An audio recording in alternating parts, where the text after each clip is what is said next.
पण संपर्क माझा मोठा आहे, मला पाप आणि पुण्य याचा हिसाब किताब माहिती आहे. त्यामुळे मी मिळालेली संधी ही लोकांच्या सेवेसाठी वापरतो. नाचता येईना अंगण वाकडं, आपला संपर्क नाही. गेले 35 वर्ष एका घराकडे या ठिकाणी खासदारकीचं तिकीट आहे. 4 वर्ष 10 महिने आपण एका गेस्ट हाऊसवर कारखान्याच्या बसायचं आणि 2 महिन्यानंतर कोणावर तर टीका करायची. म्हणून मी एकदा सांगितलं की मैदानात आल्यानंतर आपण ती उत्तर देऊ, तुम्ही मैदानातनं पळ काढू नका. त्या खोलामध्ये मी आज जात नाही, निवडणूक कशी झाली, कशी जिंकली गेली, पण मी पराभूत झालो. त्या 42 ते 43 मताचाच फरक होता. राजकारणामध्ये समोरची बाजू काय करते हे आपल्या हातात नसतं, पण आपण चांगलं काम करावं, लोकांच्याशी आपला संपर्क असावा. आराराबांसारखं एक मातब्बर नेतृत्व या ठिकाणी कार्यरत होतं. प्रचंड संघर्ष झाला, राजकीय संघर्ष. अतिशय त्यागी मनोवृत्तीनं देशसेवा करणारे, देशासाठी जीवन जगणारे, ध्येयवेडे पंतप्रधान म्हणून त्यांच्याकडे निश्चितपणानं सारा देश आणि आता जग पाहायला लागलेलं आहे. इतकं निस्पृहपणानं काम त्यांचं आहे. राहिला प्रश्न अनिल भाऊंचा, अनिल भाऊ सुद्धा आमचे राजकीय मतभेद होते, पण मनभेद नव्हते. कारण मोदी साहेबांचा करिश्मा, मोदी साहेबांच्यामुळं आम्हा सगळ्या उमेदवारांना त्याचा फार मोठ्या प्रमाणामध्ये फायदा होतो. पूर्वीच्या सरकारमध्ये काम करत असताना ह्या योजना अपूर्ण राहिल्या होत्या. त्याचा एक अनुशेष नावाचा भाग आपल्या पश्चिम महाराष्ट्राच्या डोक्यावर आहे की रुपयातले 16 पैसे फक्त आपणाला मिळतात 1 रुपये तरतूद केल्यानंतर. पण निश्चितपणानं आपणाला सांगतो की मराठा आरक्षणाच्या बाबतीमध्ये मुख्यमंत्र्यांनी, उपमुख्यमंत्र्यांनी किंवा सरकारने म्हणून मंत्रिमंडळानं हा जो निर्णय घेतला आहे तो टिकणारं आरक्षण दिलेलं आहे. जातीमध्ये द्वेष करून कुठल्याही राज्यांचं भलं होणार नाही. राजकारण किती अंतिम सत्य आहे ते एक साध्य म्हणून नव्हे, साधन म्हणून वापरायचं आहे. या भूमिका मला सद्गुरूंच्या चरणापाशी गेल्यामुळे कळलेल्या आहेत आणि त्याचा फार मोठा अंमल माझ्या मनावर आहे, माझ्या बुद्धीवर आहे.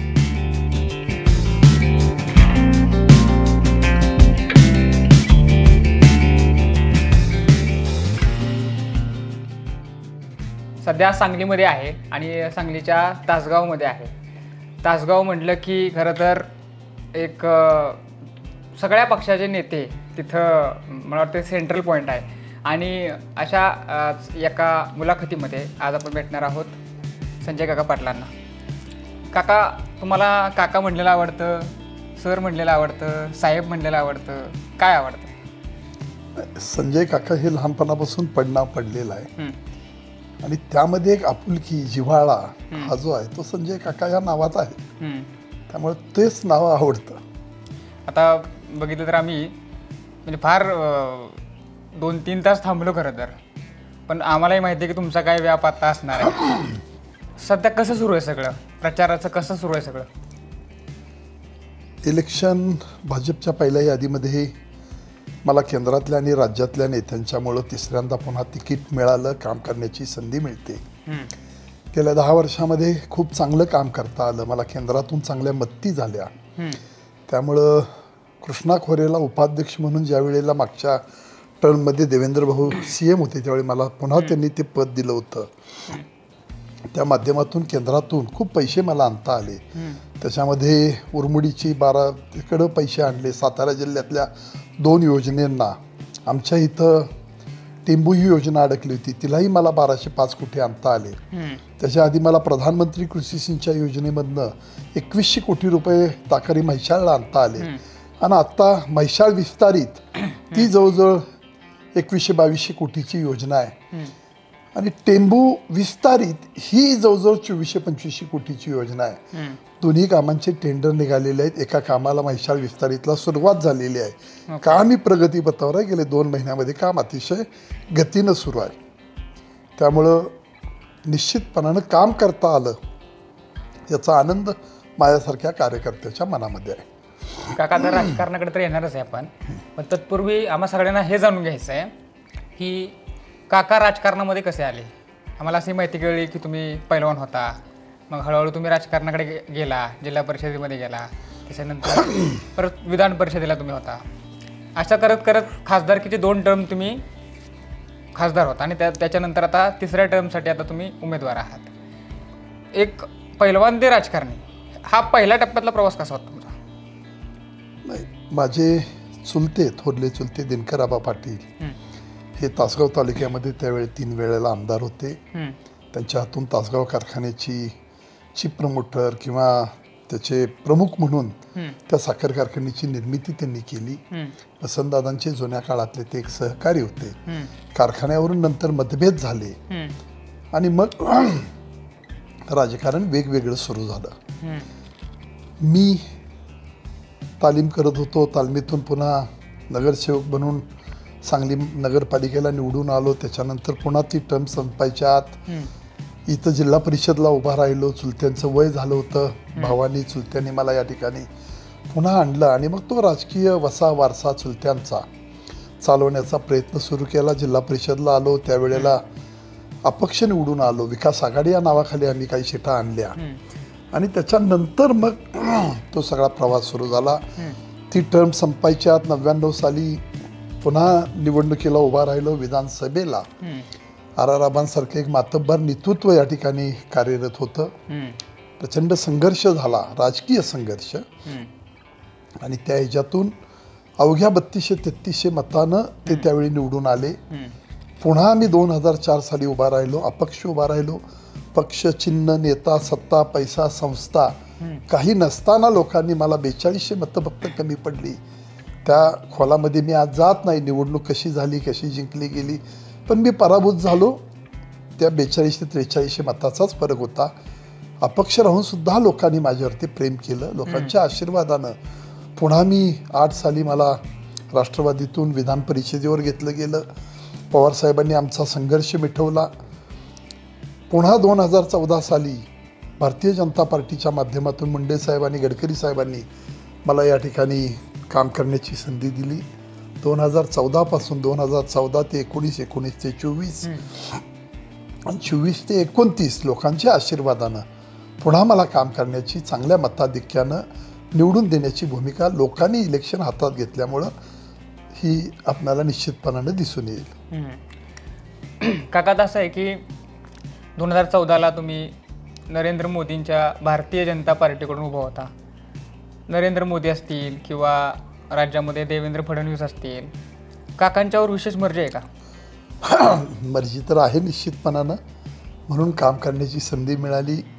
संधी मिळाल्यानंतर पुन्हा मला काम देत असताना सातत्यातून केंद्रातून आणि राज्यातून मदत करून नॅशनल हायवेज, रेल्वेची कामं 30-30 वर्ष अडकलेली, इरिगेशनची कामं 25-30 वर्ष अडकलेली, त्याला सगळे पैसे देऊन ही योजना पूर्णत्वाला मला नेण्यासाठी राज्य सरकारातले नेते देवेंद्र फडणवीस आणि केंद्रातले नेते आमचे मोदी साहेब असतील, अमित भाई असतील आणि मग गडकरी साहेब असतील, या सगळ्या मंडळींनी मला सहकार्य केलेलं आहे. नरेंद्र मोदींबद्दल काय वाटतं तुम्हाला? अतिशय त्यागी मनोवृत्तीनं देशसेवा करणारे, देशासाठी जीवन जगणारे, ध्येयवेडे पंतप्रधान म्हणून त्यांच्याकडे निश्चितपणानं सारा देश आणि आता जग पाहायला लागलेलं आहे. इतकं निस्पृहपणानं काम त्यांचं आहे. लोकांना, सामान्य गरीब माणसांना केंद्रबिंदू मानून ते त्यांच्या राजकीय जीवनाची सगळी काम करण्याची पद्धत आहे. अच्छा. आणि देवेंद्र फडणवीस सुद्धा अत्यंत हुशार, संयमी, या महाराष्ट्राला विकास गतिमान करण्याचं काम निश्चितपणाने त्यांच्या हातनं घडतंय. एक प्रभावशाली भाजपमधलं मोठं नेतृत्व राज्यामधलं देवेंद्र फडणवीस म्हणून काम करतायत. काका, आता आपण सांगलीवरती येऊया. सांगलीमध्ये 2014 साली तुम्ही निवडून आला. 2019ला सुद्धा तशाच पद्धतीची पुनरावृत्ती झाली. आपण जर एकंदरीत बघितलं तर सांगलीमध्ये मतविभाजन फार मोठ्या प्रमाणामध्ये घडलेलं आपल्याला बघायला मिळत आहे. 2024 सालचे जे आत्ताचं इलेक्शन आहे, ह्याही इलेक्शनमध्ये आपण मतविभाजन होईल का अशी संभाव्य परिस्थिती निर्माण होते. एका बाजूला तुम्ही उभे आहात, दुसऱ्या बाजूला चंद्रहार पाटील उभे आहेत आणि तिसऱ्या बाजूला आता विशाल पाटील हे उभे राहतात की नाही अशी एक संभाव्य परिस्थिती निर्माण झालेली आहे. याच्यामध्ये मतविभाजन होणार आहे हे तर फिक्स आहे. जर असं घडलं तर तुम्हाला काय वाटतंय, काकांना याचा फायदा होईल की तोटा होईल? राजकारणामध्ये समोरची बाजू काय करते हे आपल्या हातात नसतं, पण आपण चांगलं काम करावं, लोकांच्याशी आपला संपर्क असावा आणि सातत्यानं कामात राहिलं की लोक आपल्याला आठवणीनं मदत करतात. ते माझं उदाहरण आहे. हा जिल्हा अतिशय प्रभावशाली जिल्हा आहे. या जिल्ह्यामध्ये वसंतदादांनी या जिल्ह्याचं नेतृत्व केलं, राज्यामध्ये काम केलं. त्यांच्या पाश्चात त्यांचे चिरंजीव प्रकाश बापू असतील, विष्णू अण्णा असतील, पतंगराव कदम साहेब असतील, जयंत पाटील साहेब असतील, RR आबा असतील, असे हे मातब्बर नेते या जिल्ह्यामध्ये काम करत आहेत. तरीसुद्धा माझ्यासारख्या कार्यकर्त्याला या जिल्ह्याच्या जनतेनं आशीर्वाद देऊन राजकीय पटलावर मला नेहमी विजयी करण्याची भूमिका घेतलेली आहे. काका आता असं पण आहे की भारतीय जनता पार्टीमध्ये तुम्ही म्हणजे आधी काँग्रेसमध्ये, मग राष्ट्रवादीत आणि मग 2014 नंतर तुम्ही भारतीय जनता पार्टीमध्ये आला आहात. पण मूळ जर तुमची जर जडणघडण जर म्हणली तर ती काँग्रेस राष्ट्रवादीचीच म्हटली जाते. एका बाजूला तुम्हाला तुमच्यावरती टीका देखील होते यावरून, म्हणजे काँग्रेस राष्ट्रवादीच्या नेत्यांच्या जवळचे नेते म्हणून काका आणि मग RSSचा थोडासा विरोध, अशा सगळ्या गोष्टी पण आपल्याला एका बाजूला बघायला मिळतात. तुम्हाला काय वाटतं की हा जो कॅल्क्युलेशन आहे, एकंदरीत विलास जगताप आहेत, दुसऱ्या बाजूला अजून काही दिवंगत आमदार असणारे अनिल बाबर आहेत, पृथ्वीराज देशमुख आहेत, हे जे तिन्ही नेते आहेत किंवा असे जे नेते आहेत सांगलीमध्ये, हे सगळे नेते हे किती प्लस किंवा मायनस ठरू शकतील तुमच्या नजरेत? नाही, राजकारणामध्ये आपापली मतं मांडण्याचा अधिकार प्रत्येकाला आहे.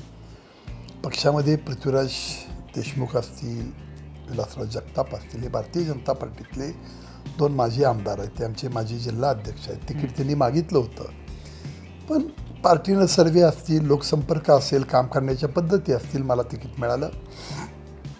विलासराव जगतापांचा सुरुवातीच्या काळामध्ये पुन्हा थोडंसं त्यांनी त्याच्यावर मत प्रदर्शित केलं, पण अलीकडच्या काळामध्ये ह्या 8-10 दिवसामध्ये कुठेही काही वाच्यता नाही. त्यांना त्यांच्याशी आमच्या जिल्ह्यातली काही नेते मंडळी आणि वरून काही बोलणं झालं, तेही लवकरात लवकर या प्रक्रियेमध्ये सहभागी होतील.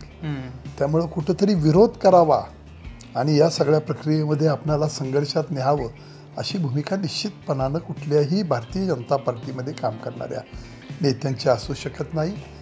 राहिला प्रश्न अनिल भाऊंचा, अनिल भाऊसुद्धा आमचे राजकीय मतभेद होते, पण मनभेद नव्हते.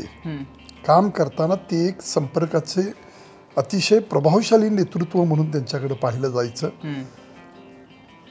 खूप जुने, आमच्याला खूप सिनियर असं अनिल भाऊंचं व्यक्तिमत्व होतं, पण काही गोष्टीमध्ये निश्चितपणानं आमचं चुकत असेल तर सांगण्याच्या भूमिकाही अनिल भाऊंनी घेतलेल्या आहेत. या सगळ्या प्रक्रियेमध्ये जरी राजकारणामध्ये मी भारतीय जनता पार्टी ते शिवसेना अशी जरी प्रक्रिया असली तरी कुठं असं विरोध करावा फार मोठ्या प्रमाणामध्ये अशा भूमिका आमच्याकडूनही त्यांना फारशा कुठं झालेल्या नाहीत, त्यांच्याकडूनही आम्हाला झालेल्या नाहीत. उलट माझ्या 2019च्या निवडणुकीमध्ये अनिल भाऊंनी फार मोठ्या प्रमाणामध्ये मला मदत केली होती. आम्ही त्यांच्या नंतरच्या विधानसभेला अनिल भाऊंना मदत केली होती. काका, आता जसं तुम्ही म्हणाला की पृथ्वीराज देशमुख हे इच्छुक होते, अर्थात पक्षाने काही सर्वे केलेले आहेत आणि त्या सर्वेच्या अनुसार लोकसंपर्क काय आहे, तिथं इलेक्टोरल मेरिट किती आहे त्या नेत्याचं, हे बघून तुम्हाला तिकीट दिलं. कुठेतरी असं वाटतं का की भारतीय जनता पार्टीच्या पेक्षाही काकांचा या सांगली लोकसभा मतदारसंघातला जो प्रभाव आहे तो प्लस पॉईंट ठरला असावा आणि म्हणून तुम्हाला तिकीट मिळालं असावं? भारतीय जनता पार्टीपेक्षा संजय पाटील मोठा नाही. पार्टीनं मला घडवलेलं आहे, पार्टीची शक्ती मागं आहे, पण संपर्क माझा मोठा आहे. मला पाप आणि पुण्य याचा हिसाब किताब माहिती आहे. त्यामुळे मी मिळालेली संधी ही लोकांच्या सेवेसाठी वापरतो. जे बोलतो ते मी आचरणात, कृतीत माझ्या आहे, तो लोकांना अनुभव आहे. त्यामुळे लोकांचं प्रेम माझ्यावर निश्चितपणानं आहे. म्हणून मी आपणाला म्हणलं की एवढ्या राजकीयदृष्ट्या प्रभावशाली नेत्यांच्या जिल्ह्यामध्ये पुन्हा मला या सगळ्या विजयाची घौडदौड करतायत, त्याचं कारण लोकांचे आशीर्वाद आणि आपण वागत असलेला प्रामाणिकपणा, सचोटी, हार्डवर्कशिप या सगळ्या भूमिका लोक पाहतात आणि म्हणून आपल्या पाठीशी ती शक्ती उभी केलेली आहे. आता तुम्ही 2 टर्म झाले खासदार होता, तुम्हाला काय वाटतं की अजूनही सांगलीमध्ये काय प्रश्न आहेत, हे प्रश्न तुम्ही 3ऱ्या टर्मला सोडवू शकता? दोन बाजू आहेत की पहिल्यांदा इन्फ्रास्ट्रक्चर उभं करण्याचा प्रयत्न 10 वर्षामध्ये मोठ्या प्रमाणामध्ये मला यश आलं. ते सोडवण्यामध्ये मला यश आलं. त्याच्यामध्ये नॅशनल हायवे मी 4 या जिल्ह्यातून गेले. त्याच्यानंतर नॅशनल हायवे नंतर या ठिकाणी आपल्याला काम करत असताना रेल्वेचा दुपदरीकरण आणि इलेक्ट्रिफिकेशन्स अशा कामामध्ये मोठं मला यश आलं. पुण्यापासून मिरजपर्यंत, मिरज ते फोंडा गोव्याच्या अलीकडं तिथंपर्यंत त्याही कामाला मला चांगलं यश आलं. आणि इरिगेशन जो दुष्काळी तालुके होते, व तो तासगावचा पूर्व भाग असेल, कवठेमंकाळचा भाग असेल, जत असेल, आटपाडी असेल, खानापूर असेल, या कामामध्ये इरिगेशन जे काय आज 8-9 हजार कोटीच्या योजना मला या 10 वर्षामध्ये करता आल्या, सुधारित प्रशासकीय मान्यता घेऊन पाण्याच्या, त्याच्यामध्ये खूप मोठ्या प्रमाणामध्ये यश आलं. आणि ते आशीर्वाद माझ्या पाठीशी आहे. आता आम्ही लोकसभा मतदारसंघामध्ये खूप मोठ्या प्रमाणावर फिरलो, तर त्यानंतर असं आढळून येतं की दुष्काळ असेल, म्हणजे सांगलीला दुष्काळही बघायला मिळतो, कधी कधी महापूरही बघायला मिळतो. असे संमिश्र अशी परिस्थिती सांगलीमध्ये आहे. अर्थात रस्त्यांचा प्रश्न, पाण्याचा प्रश्न, हे बेसिक प्रश्न हे कायम राहिलेले आहेत. संजय काकांच्या प्रभावामुळे, वैयक्तिक प्रभावामुळे त्यांना मतदान करणारे किंवा मतदार देखील आम्हाला भेटले. दुसऱ्या बाजूला काही प्रमाणावर तुमच्यावर रोष असणारे भेटले. मात्र केंद्रामध्ये नरेंद्र मोदी पाहिजेत म्हणून संजय काका आम्हाला सांगलीत हवेत, अशी भूमिका काही मतदारांची, संभाव्य मतदारांची आम्हाला दिसली. त्याबद्दल तुम्हाला काय वाटतं?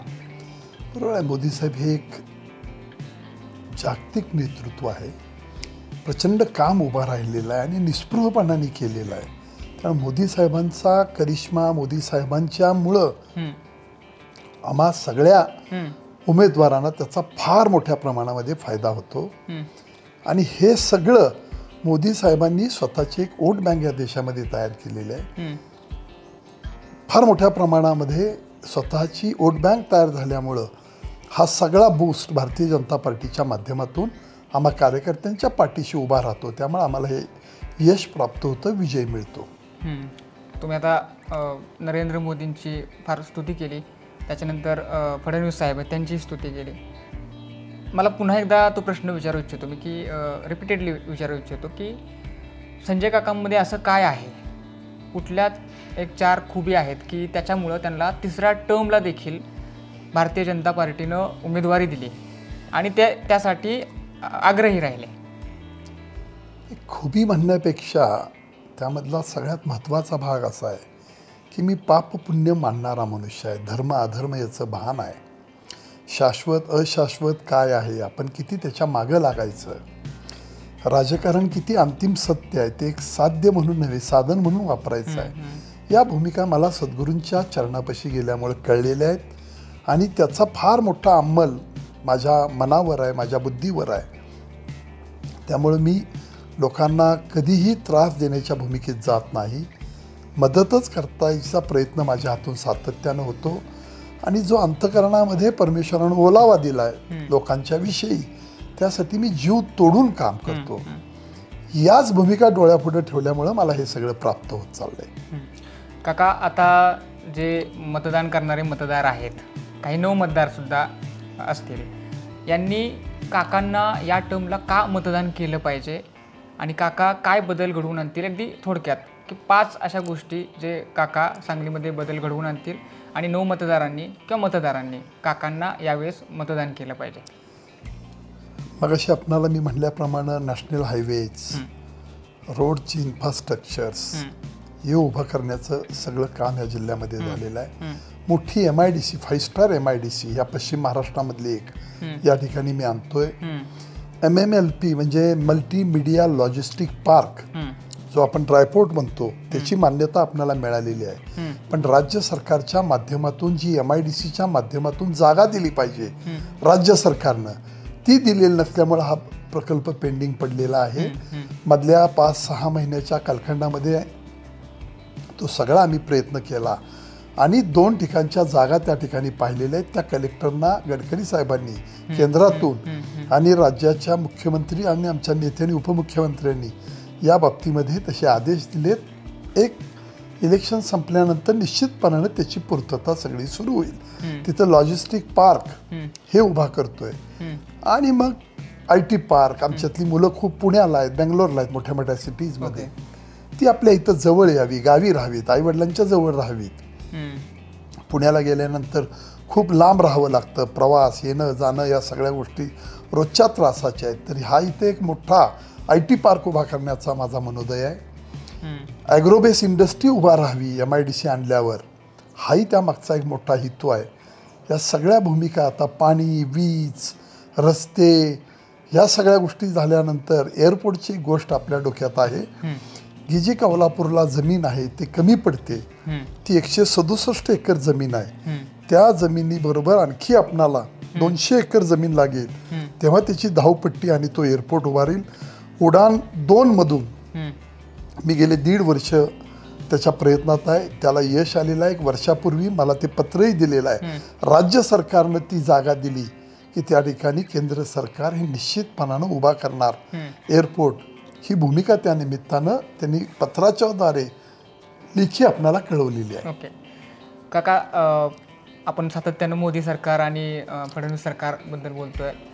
आम्हाला हे जाणून घ्यायचं इच्छा आहे की मोदी सरकारचे कुठले निर्णय हे अतिशय चांगले तुम्हाला वाटतात, फडणवीस सरकारचे हे चांगले निर्णय जे खूप पुढच्या काळामध्ये अतिशय महत्त्वाचे ठरतील लोकांच्यासाठी, असं कुठले निर्णय वाटतात तुम्हाला? खूपसे निर्णय आहेत मोदी साहेबांशी. खूप आयुष्यमान भारतचं एक आपण कार्ड बघितलं तर ते 5 लाखापर्यंत आपल्याला मिळत आहेत. विमा आहे, ॲक्सिडेंटमध्ये, आरोग्याच्या बाबतीत, फंडाच्या बाबतीतले आहेत, अटल पेन्शन आहेत, शेतकऱ्यांच्या विम्याचे प्रश्न आहेत. खूप मोठ्या प्रमाणामध्ये अनेक प्रश्न आहेत. राज्य सरकारही त्यामध्ये सहभागी होत आहे. प्रधानमंत्री आवास योजना आहेत. अशा अनेक बाबी या निमित्तानं आपल्याला पाहायला मिळत आहेत. काका, 2 मुद्दे आहेत महत्त्वाचे. एक म्हणजे शेतकऱ्यांचा आणि एक म्हणजे आरक्षणाचा. आता शेतकऱ्यांच्याबद्दल जसं तुम्ही आत्ता म्हणाला की शेतकऱ्यांसाठी जी पेन्शनची एक योजना सरकारनं काढलेली आहे, ते एका बाजूला त्याचं कौतुक देखील होतं आहे. दुसऱ्या बाजूला असं आहे की हमीभावाचा प्रश्न बराच काळ झाला पेंडिंग आहे. अर्थात तो काँग्रेसच्या काळामध्ये देखील सोडवला गेला नव्हता, भाजपच्या काळातसुद्धा सोडवला गेला नव्हता. पण मात्र भारतीय जनता पार्टीनं एक अजेंड्यामध्ये त्यांनी सांगितलं होतं की आम्ही आल्यानंतर स्वामीनाथन आयोगाच्या शिफारशी लागू करू, 2022पर्यंत आम्ही शेतकऱ्यांचं उत्पन्न दुप्पट करू, अशा काही गोष्टी त्यांनी सांगितल्या होत्या. मात्र त्या कुठंतरी पूर्ण होताना दिसत नाही आहेत. हे देखील एका बाजूला सत्य आहे. तर या सगळ्यावरकडं कसं बघायचं शेतकऱ्यांनी मतदान करताना? नाही, यामध्ये पहिल्यांदा एक बेसिक प्रश्न आपण समजून घेतले पाहिजेत की पूर्वीच्या सरकारमध्ये काम करत असताना ह्या योजना अपूर्ण राहिल्या होत्या. त्याचं एक अनुशेष नावाचा भाग आपल्या पश्चिम महाराष्ट्राच्या डोक्यावर आहे की रुपयातले 16 पैसे फक्त आपणाला मिळतात 1 रुपये तरतूद केल्यानंतर. त्याच्या बाहेर जाऊन पहिल्यांदा मोदी सरकारने या पश्चिम महाराष्ट्रासाठी काही डायरेक्ट पैसे दिले आणि ह्या योजना पूर्णत्वाला गेल्या. शेतीला पहिल्यांदा पाण्याचा प्रश्न असला पाहिजे तो मिटवण्याचं काम केलं. आपण म्हणता तशी दुसरी बाजू त्यामधली अशी आहे की शेतकऱ्याचं उत्पन्न वाढवण्याच्या दृष्टिकोनातून स्वामीनाथन आयोगाच्या शिफारशी बऱ्याचशा त्यांनी मान्य करत नेलेल्या आहेत. काही नाशवंत मालांच्या बाबतीमध्ये काही अजून अपूर्णता असेल, उदाहरणार्थ द्राक्षे, डाळिंब, फळं.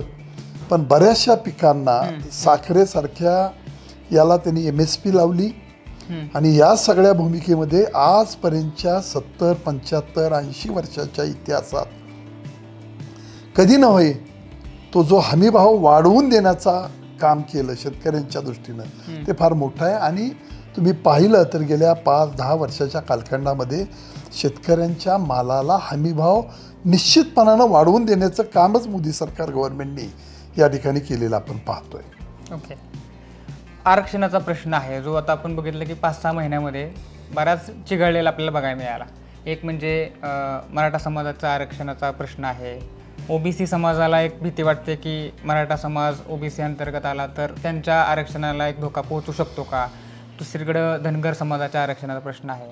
हे आरक्षणाचे प्रश्न एका बाजूला काही जणांची मांडणी अशी आहे की हे आरक्षणाची जी मागणी ज्यावेळेस फडणवीस सरकार येतं त्याच वेळेस होते.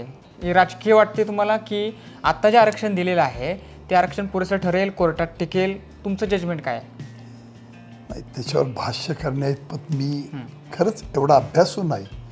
पण निश्चितपणानं आपणाला सांगतो की मराठा आरक्षणाच्या बाबतीमध्ये मुख्यमंत्र्यांनी, उपमुख्यमंत्र्यांनी किंवा सरकारने म्हणून मंत्रिमंडळानं हा जो निर्णय घेतलाय तो टिकणार आरक्षण दिलेला आहे. जातीमध्ये द्वेष करून कुठल्याही राज्यांचं भलं होणार नाही. कोणतरी जिंकतो, कोणतरी हारतो, पण दोघांचंही यामध्ये नुकसान होतं. म्हणून हा समन्वयानं काढलेला प्रश्न निश्चितपणानं सुटेल. त्यामध्ये 10% आरक्षण दिलेलं आहे, ते कोर्टामध्ये टिकेल. ओबीसी यांच्यावर जे काही वाटतं आपणाला की आपल्यावर बालन येईल, अशी स्थिती काही वाटत नाही. पण याच्यावर खूप अभ्यास करणारी माणसं आहेत, मोठे नेते आहेत. मी जिल्हा लेवलवर काम करणारा एक कार्यकर्ता आहे. पण माझ्यासारख्या जे मला समजलं, जे उमजलं, त्याच्यामध्ये हे टिकणार आरक्षण दिलं गेलेलं आहे. ओके.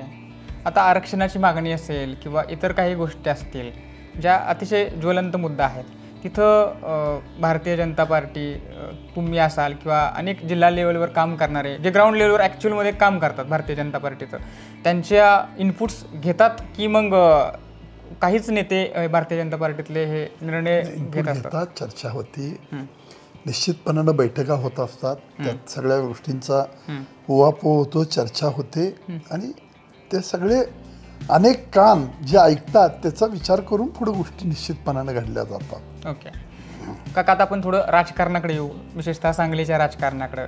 सांगलीच्या राजकारणामध्ये जसं आपण मगाशी म्हणालो त्याप्रमाणे तुम्ही एका बाजूला उभे आहात, चंद्रहार दादा पाटील दुसऱ्या बाजूला उभे आहेत, तिसऱ्या बाजूला विशाल पाटील उभे राहतील का अशी एक साशंकता आहे.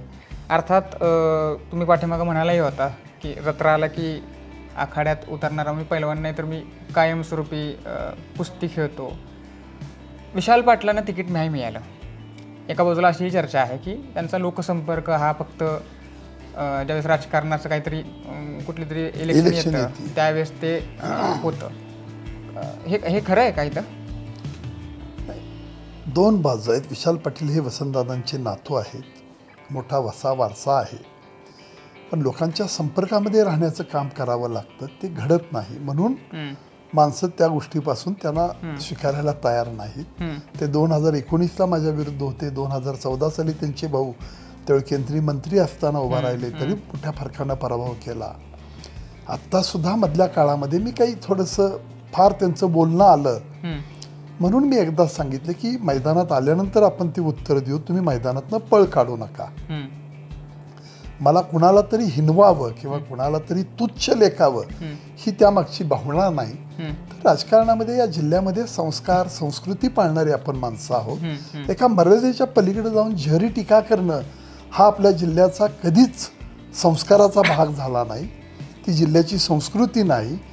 ती टिकवून आपण एकमेकांनी आपापली निश्चितपणानं जमा केलेली पुंजी जी आहे मतांची ती आजमावूया, ह्या भूमिकेतून मी ते सांगितलं. विशाल पाटील माझ्यापेक्षा वयानं लहान आहेत आणि मी आज खासदार झालो म्हणून त्यांना तुच्छ लेखावं किंवा चंद्रहारदादा नवीन आहेत आणि त्यांना कुठेतरी तुच्छ लेखावं अशी कुठलीही भूमिका नाही. शेवट राजकारण आहे, इलेक्शन आहे, कोण उभारणार, लोक कोणाच्या पाठीशी आशीर्वाद देतील, मतांचा आशीर्वाद देऊन कुणाला निवडून आणतील, तो विषय लोकांचा आहे, ती लोक अदालत आहे. तेव्हा या निमित्तानं खेळीमेळीच्या वातावरणामध्ये कुठेतरी द्वेषाचं राजकारण न करता जिल्ह्याच्या विकासाचं राजकारण व्हावं ही भूमिका या निमित्तानं मी व्यक्त केली. तरी काकांना तुल्यबळ प्रतिस्पर्धी कोण वाटतो, विशाल पाटील की चंद्रहारदादा पाटील? नाही, असं सांगता येत नाही, कारण चंद्रहार पाटलांचंही नाव आहे, डबल महाराष्ट्र केसरी आहेत, या जिल्ह्यातले सुपुत्र आहेत, त्यांचंही नाव आहे. विशाल पाटीलांनाही वारसा आहे. गेले अनेक दिवस चंद्रहार पाटीलही काम करतायत, फिरतायत, मतदारसंघामध्ये सातत्यानं संपर्कात आहे. त्यामुळं कुणाला तरी कमी लेखावं आणि कुणाला तरी मोठं लेखावं ही भूमिका असता कामा नये. आता काँग्रेसनं अजूनही इथली भूमिका जी आहे ती म्हणजे माघार घेतली नाही.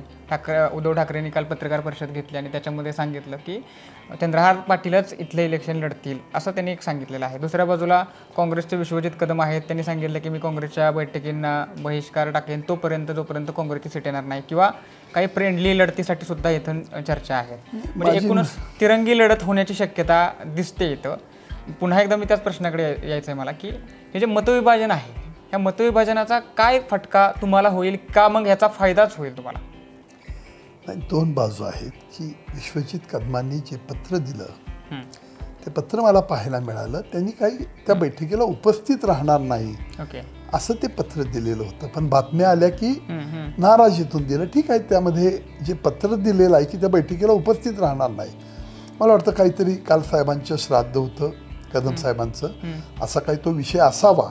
माझी त्यांची अलीकडच्या ह्या 2 महिन्यामध्ये भेट नाही. पण आग्रहानं ते तिकीट मागतायत काँग्रेससाठी, ही त्यामागची भूमिका दिसते. तसं या ठिकाणी झालेल्या सर्वेमध्ये पाहिलं तर लोकांचा कौल, जनमत हे निश्चितपणानं माझ्या पाठीशी सगळ्या सर्वेमध्ये दिसून आलं. त्यामुळं जरी तिकीट त्यांनी मागितलं, 3 उभा राहिले, 2 उभा राहिले किंवा आणि काही झालं, तरी जनमत जे आहे ते लोकांनी कौल दिलेलं आहे. लोकांनी त्या सर्वेमध्ये एक नाही 3 सर्वे झाले, त्यामध्ये दाखवलेलं आहे की ही माझ्या पाठीशी शक्ती उभा करण्याचं काम निश्चितपणानं लोक करत आहेत. जसं की आता सुरुवातीलाच मी म्हणालो होतो की तासगाव एक सेंट्रल पॉईंट आहे, पण पाठीमागं काहीतरी घोषणा इथं ऐकायला मिळालं होतं की 1 आमदार 1 खासदार तासगावचा. म्हणजे इथून म्हणजे सांगण्याचा कॉन्टेक्स्ट असा आहे की अशीही काही चर्चा एका बाजूला होते की वसंतदादा पाटील यांचं जे घर आहे किंवा त्यांची जी लिगसी आहे, आत्ता प्रतीक पाटील असतील आणि आता विशाल पाटील आहेत, तर त्यांचे कुठेतरी पंख छाटायचं काम एका बाजूला सुरू आहे का?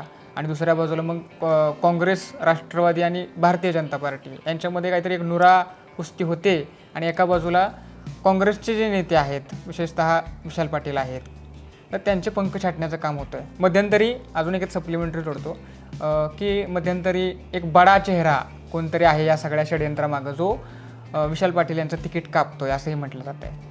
या सगळ्यावरती तुम्हाला काय, तुमची काय बाजू आहे? भारतीय जनता पार्टी, काँग्रेस, राष्ट्रवादी यांचं काय इंटरनल सेटलमेंट हा शब्द वापरणार नाही मी, पण इंटरनल काही गोष्टी ठरलेल्या आहेत का जेणेकरून पाटील घराण्याचं पंख छाटण्याचं काम होतं आहे? 2 बाजू आहेत की ह्यामध्ये आपणाला तिकीट मिळालं नाही म्हणून कुणाला तरी खलनायक बनवण्याचं काम या पाठीमागं दिसतंय.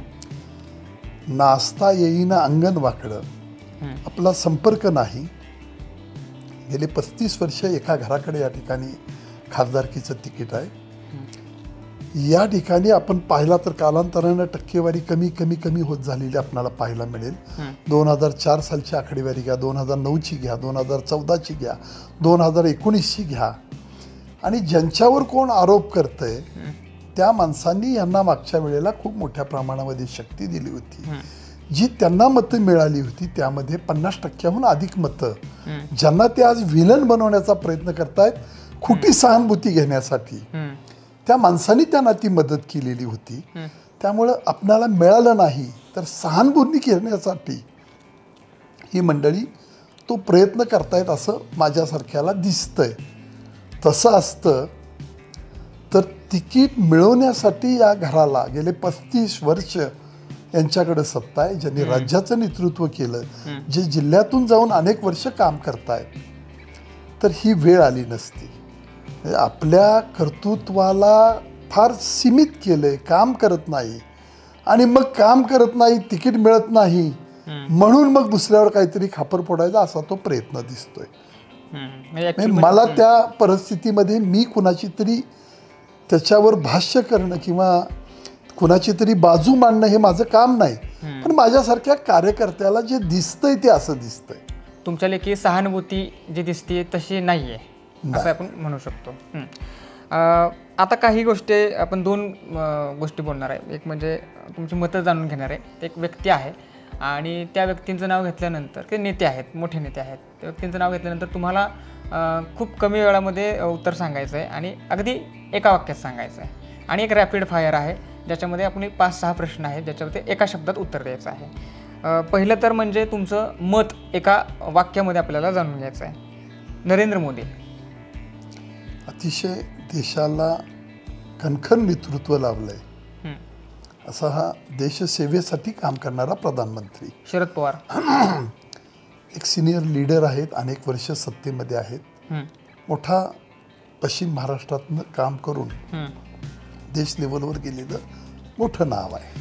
उद्धव ठाकरे मधल्या काळामध्ये या सगळ्या प्रकरणामध्ये भारतीय जनता पार्टीपासून फारकत घेतली, नाहीतरी भारतीय जनता पार्टी आणि उद्धव ठाकरे साहेब हे निश्चितपणानं अनेक वर्ष युतीमध्ये चाललेलं हे एक आमचं कोएलिशनमधलं गव्हर्नमेंट होतं. प्रकाश आंबेडकर एक प्रभावशाली काम करणारं नेतृत्व म्हणून सुद्धा त्यांच्याकडं आपण सगळी मंडळी पाहतोय. देवेंद्र फडणवीस अतिशय हुशार आणि या राज्याच्या विकासाला गतिमान असं विकास गतिमान करणार असं हे नेतृत्व आहे. वसंतदादा पाटील जुने जाणते एक सिनियर लीडर, या जिल्ह्याचे सुपुत्र आणि राज्यामध्ये अनेक वर्ष त्यांनी राज्याचं नेतृत्व नेता म्हणून सुद्धा काम केलेलं असं आमच्या ह्या जिल्ह्यातलं एक मोठं नाव होतं. पतंगराव कदम प्रभावशाली नेते म्हणून या जिल्ह्यामध्ये काम करत होते. मोठं विद्यापीठ त्यांनी उभा केलं. भारतीय विद्यापीठाच्या माध्यमातून फार मोठं विश्व निर्माण करण्याचं काम त्यांच्या हातनं घडलेलं आहे. राजाराम बापू पाटील राजाराम बापू हे सुद्धा वसंतदादांच्या काळातले तोडीचे एक मातब्बर नेते होते.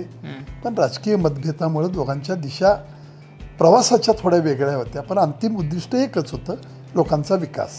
आर पाटील हुशार आणि अतिशय संयमी असं नेतृत्व होतं. चांगल्या पद्धतीनं त्यांच्या यातनं काम झालेलं आहे. गोपीचंद पडळकर तेही एक आज बहुजन समाजाचे नेते म्हणून काम करतायत.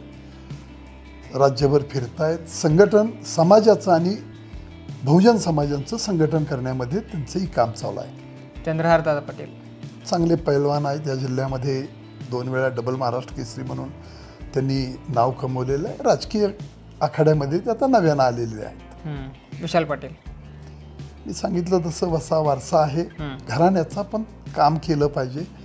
4 वर्ष 10 महिने आपण एका गेस्ट हाऊसवर कारखान्याच्या बसायचं आणि 2 महिन्यानंतर कोणावर तर टीका करायची असं माणसं स्वीकारत नाहीत. पण अभ्यासूपणानं काम करून पुढं आपणाला प्रगती करण्याच्या दृष्टिकोनातून त्यांनी चांगल्या भूमिका घेतल्या पाहिजेत. शेवटचे 2 नेते रोहित पाटील युवा ह्याच्यातलं एक चांगलं नेतृत्व आहे. काम करतायत. आराराबांचा वसा वारसा त्यांच्याही पाठीशी आहे. जयंत पाटील आज राज्यामध्ये अनेक वर्ष काम करतायत. राज्याचे नेते आहेत. एका पक्षाचे प्रदेशाध्यक्ष आहेत. या जिल्ह्याचे सुपुत्र आहेत. ओके, आता आपण रॅपिड फायर घेणार आहे आणि ज्याच्यामध्ये आपल्याला तुम्हाला एकाच शब्दात उत्तर द्यायचं आहे. ओके, चंद्रहार पाटील की विशाल पाटील, आव्हान कुणाचं आहे? आव्हान निवडणुका आपण काम तर करणार आहे, पण लोकांनी इलेक्शन हातामध्ये घेतल्यामुळे मला आव्हान वाटत नाही. विजय नसलेले आवडते नेते कोण आहेत? नरेंद्र मोदी की नितीन गडकरी? नाही, असं नेते दोघंही आहेत, पण देशाचे नेते आज म्हणून गडकरी साहेबांचं जसं नाव आहे तसं देशाचे प्रधानमंत्री म्हणून निश्चितपणानं मोदी साहेबांचं जागतिक लेवलवर नाव झालेलं आहे. संजय काका यांना कुठे भारी वाटतं, सांगलीत का दिल्लीत? नाही, मी इथं जास्त रमतो म्हणून मी गावात मळ्यात राहतो. मी आपल्या मतदारसंघामध्ये जास्त रमतो. संजय काकांचे जवळचे नेते कोण आहेत? पृथ्वीराज देशमुख की विलास जगताप? सगळेच जवळचे आहेत. सगळ्यांनीच मला मदत केलेली आहे. थोडे तात्विक मतभेद असतात, संपून जातात. ओके, कट्टर प्रतिस्पर्धी कोण आहेत? रोहित पाटील की जयंत पाटील? प्रतिस्पर्धी म्हणायचं नाही, आपण राजकीय जीवनात काम करतो. आपण काम करणारी माणसं आहे. शेवट या बुटीमध्ये आपण सगळे आहोत राजकीय दृष्ट्या. त्यामुळे काम करत राहावं हा भूमिका घेऊन मी काम करणारा कार्यकर्ता आहे. राजाराम बापू पाटील की वसंतदादा पाटील? संजय काका कुणाला आदर्श मानतात? दोन्ही मोठे नेते होते. जिल्ह्याचं एक वैभव उभा करण्यामध्ये योगदान आहे दोघांचंही. आणि शेवटचा प्रश्न आहे, तुमच्या मते महाराष्ट्राचा पुढचा मुख्यमंत्री कोण असलं पाहिजे? एकनाथ शिंदे की देवेंद्र फडणवीस? नाही, आमच्या दृष्टीनं निश्चितपणाने मी ज्या पार्टीमध्ये काम करतो त्या पक्षाचे नेते देवेंद्र फडणवीस आहेत. ओके, तर एकंदरीतच काकांनी अतिशय मनमोकळेपणाने आपल्याला बऱ्याच गोष्टी सांगितलेल्या आहेत. इथलं राजकीय कॅल्क्युलेशन काय आहे यावरही त्यांनी भाष्य केलेलं आहे. आणि त्यांच्यात आता बरीच धावपळ सुरू आहे आणि येत्या काळामध्ये इलेक्शन होऊ घातलेलं आहे. अर्थात हे इलेक्शन नेमकं कसं पार पडतंय, ते तिरंगी होतं आहे, दुरंगी होतं आहे, चौरंगी होतं आहे, या सगळ्यावरच आपलं लक्ष असणार आहे. तुम्हीही लक्ष ठेवून राहात आणि अधिक अपडेट्ससाठी विशेष भारी या आपल्या चॅनेलला फॉलो करा. अर्थात हा व्हिडिओ आवडला असेल तर लाईक आणि शेअर करा. सोबतच आपल्या विशेष भारी या यूट्यूब चॅनेलला सबस्क्राईब करायला विसरू नका. धन्यवाद.